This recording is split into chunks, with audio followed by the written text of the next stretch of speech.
আসসালামু আলাইকুম। সাবেক প্রধানমন্ত্রী শেখ হাসিনাকে দেশে ফিরিয়ে আনার ক্ষেত্রে আমরা নানান সময় সরকারের উদ্ভট সব নাটক মঞ্চস্থ করতে দেখছি। কারণটি কি এর? রায় ঘোষণার পরপরই শেখ হাসিনাকে ফেরাতে ভারতকে আমাদের পররাষ্ট্র মন্ত্রণালয়ের পক্ষ থেকে ওই দিনই চিঠি দেওয়া হবে বলে জানানো হয়েছিল, কিন্তু সেই চিঠি এখনো পর্যন্ত আনুষ্ঠানিকভাবে ভারত সরকারের হাতে পৌঁছানি বলে এখনো পর্যন্ত আমি যতটা জানি। এবং সর্বশেষ খবর হচ্ছে, গণমাধ্যমে যেটি এসেছে যে আমাদের পররাষ্ট্র মন্ত্রণালয়ের দায়িত্বপ্রাপ্ত উপদেষ্টা এমনকি পররাষ্ট্র সচিব কেউ কোনো মন্তব্য করতে রাজি হচ্ছেন না চিঠি দেওয়ার বিষয়ে। এমনকি পররাষ্ট্র মন্ত্রণালয়ের কর্মকর্তা পর্যায়ের কেউ এ বিষয়ে গণমাধ্যমের সঙ্গে কোনো প্রকার কথা বলতে চাচ্ছেন না, একেবারে মুখে কুলু পেটে আছেন। কাহিনী আসলে কি? সরকার আসলে কি চায়? এত আয়োজন করে রায় ঘোষণা করা হলো, এখন চিঠি দেওয়ার যে তথ্য সেইগুলো জানাতে অপারগতা প্রকাশ করছে বা মুখে কুলু পেটে আছে কেন? গত বৃহস্পতিবার পররাষ্ট্র মন্ত্রণালয়ের পররাষ্ট্র সচিব আসাদ আলম সিয়াম একটি সংবাদ সম্মেলন করেন ভুটানের প্রধানমন্ত্রী বাংলাদেশ সফর উপলক্ষে। তো সেখানে শেখ হাসিনাকে ফেরাতে পররাষ্ট্র মন্ত্রণালয়ের চিঠির প্রসঙ্গ তোলেন সাংবাদিকরা, কিন্তু তিনি সেখানে স্ট্রেট জানিয়ে দেন যে এই সংবাদ সম্মেলন শুধুমাত্র ভুটান সফর সংক্রান্ত এবং এর বাইরে অন্য কোনো বিষয়ে আলোচনা করা একেবারেই অসৌজন্যমূলক। মানে অন্য কোনো ফর্মাল বিষয়ে প্রশ্ন করা হবে সেটি অসৌজন্যমূলক হয়ে যাবে, এবং তিনি বলছেন যে শুধুমাত্র আঞ্চলিক বিষয়ে আলোচনা। তো ভুটানের প্রধানমন্ত্রীর সফর বাংলাদেশে হবে সেই বিষয় তো আছে, প্রশ্ন সাংবাদিকরা করবে, কিন্তু তার পাশাপাশি যেহেতু আঞ্চলিক বিষয় সেহেতু ভারত এবং শেখ হাসিনা সম্পর্কে প্রশ্ন করতেই পারে। এখন পররাষ্ট্র সচিব কি বললেন? তিনি বলেছেন যে আঞ্চলিক বলতে আমরা সার্ক এবং বিমস্টেক বুঝিয়েছি, আমরা আমাদের আলোচনার পরিধির মধ্যে সীমিত রাখতে চাই, মানে যেই এজেন্ডা তার মধ্যেই তিনি সীমিত রাখতে চান। বেশ ভালো কথা। তিনি যে একেবারেই বিব্রত বোধ করছিলেন এটি বেশ বোঝা যাচ্ছিল। বৃহস্পতিবার সন্ধ্যাতেই যখন পররাষ্ট্র উপদেষ্টা তৌহিদ হাসান সাহেবকে প্রশ্ন করা হলো, সাংবাদিকরা প্রশ্ন করলেন যে দিল্লিতে চিঠি পাঠানো হয়েছে কিনা বা বিষয়টি গোপন রাখা হচ্ছে কেন, এই প্রশ্নের উত্তর তিনি একেবারে দিতে চাননি, কোনো ধরনের কোনো প্রকার মন্তব্য করেননি।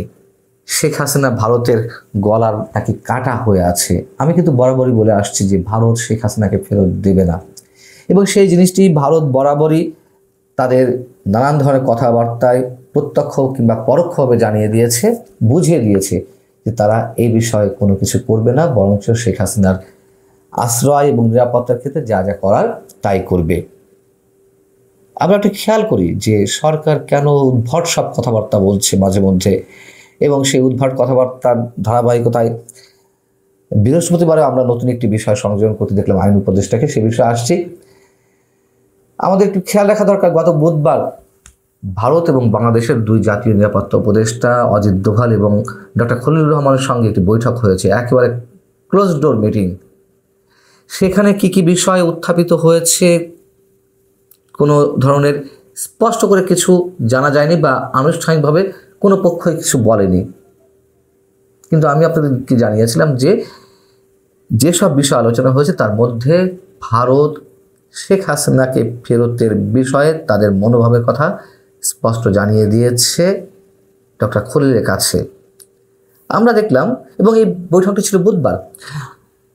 বৃহস্পতিবার এসে আমরা দেখলাম যে আইন উপদেষ্টা একটা নাটকীয় মন্তব্য করলেন, যে বিষয়টি আমার মতো মানুষরা জানে কিন্তু তিনি জানেন না প্রমাণ করে দিলেন, অথবা জানা সত্ত্বেও এক ধরনের মঞ্চস্থ করা হলো নাটক, মানুষকে বোকা বানানোর চেষ্টা করা হলো। তিনি কি বললেন? শেখ হাসিনাকে ফেরত আনার বিষয়ে আন্তর্জাতিক অপরাধ আদালত আইসিসির কাছে বিষয়টি উপস্থাপন করা যায় কিনা বা তাদের যে এখতিয়ার সে বিষয়টি খতিয়ে দেখা হচ্ছে। এটি যে আইসিসির একেবারেই এখতিয়ারের বাইরে সে কথাও আমি জানিয়েছিলাম, এবং এটা স্রেফ মানুষকে বোকা বানানোর একটা চেষ্টা। আর যে বলছিলাম যে এই পক্ষের দাবি শেখ হাসিনাকে ফেরত এনে বিচারের তাদেরকে একটু ঠান্ডা রাখার ব্যবস্থা করা।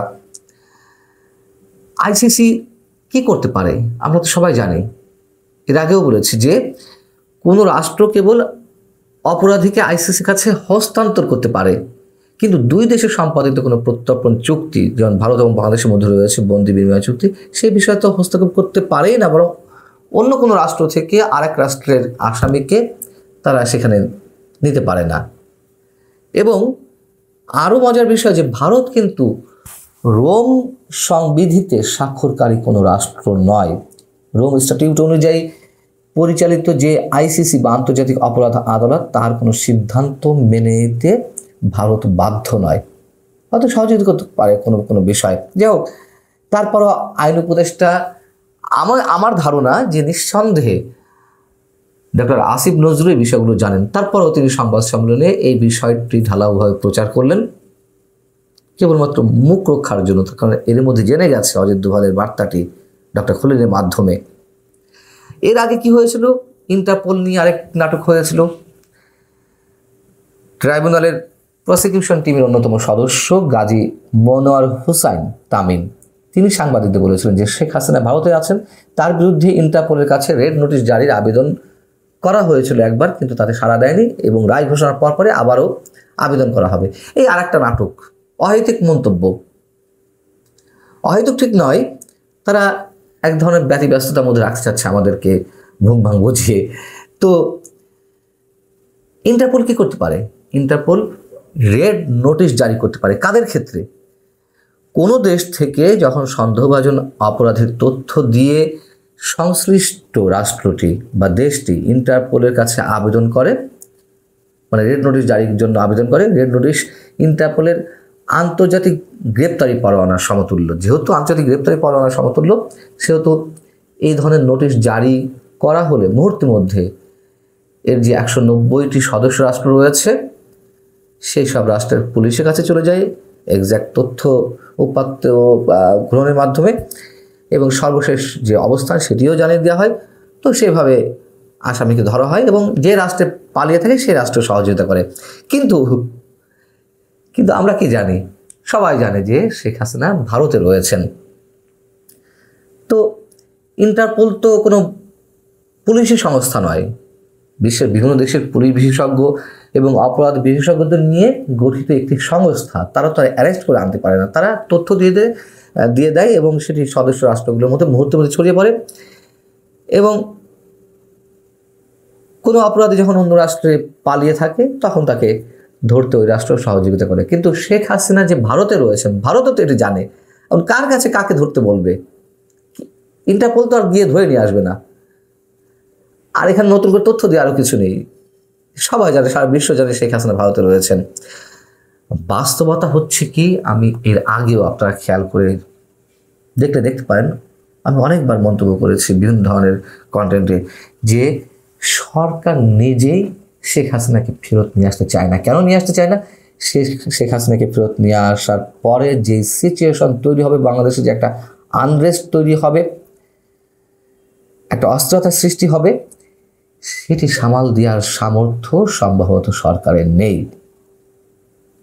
অতএব এই যে নানান সময় নানান ধরনের মন্তব্য, কখনো ইন্টারপোলের কাছে রেড নোটিশ জারি করার জন্য আবেদন, কখনো আইসিসিতে আবেদন জানানো, এই কথাগুলো বলার অর্থ হচ্ছে সরকার নিজেই তার দুর্বলতার বহিঃপ্রকাশ ঘটাচ্ছে। শেখ হাসিনাকে ভারতও দেবে না, আর অন্য কোনো উপায়ে সরকারের দ্বারা সম্ভাবনা না যে তাকে ফিরিয়ে আনার। ভালো থাকুন সবাই, আল্লাহ হাফেজ।